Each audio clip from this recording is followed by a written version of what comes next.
Jesus Christ வந்து ரொம்ப லவ்விங்கான God அப்படின்னு சொல்லுவாங்க. ஆனால் அப்படி கிடையாது. ஓல்ட் டெஸ்டமென்ட் காட் வந்து ரொம்ப டெரரான ஒரு காட் அப்படின்னு சொல்லுவாங்க. அப்படியும் கிடையாது. ஆக்சுவலாக நீங்கள் பார்த்தீங்கன்னா ஓல்ட் டெஸ்டமென்ட் காட் வந்து உண்மையிலேயே ரொம்ப லவ்விங்காக இருக்காருன்னு எனக்கு தோணுச்சு.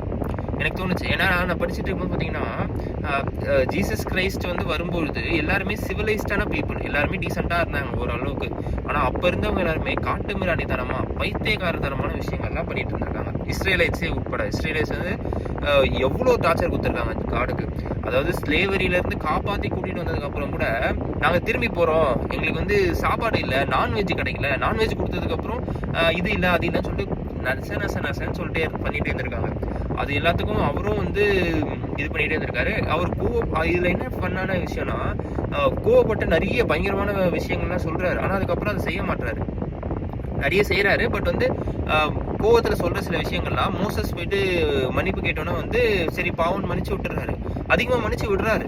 அப்போ ஏன்டா இந்த பில்டப் இத்தனை நாள் வந்து ஓல்ட் டெஸ்டமென்ட் கார்டெலாம் ரொம்ப டெரரான கார்டுன்னு சொல்கிறது வந்து எனக்கு தெரியல.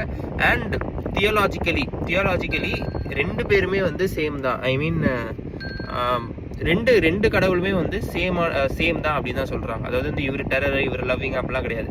ரெண்டு பேருமே ஒன்று தான் அப்படின்றது தான் தியாலஜிக்கலான இது.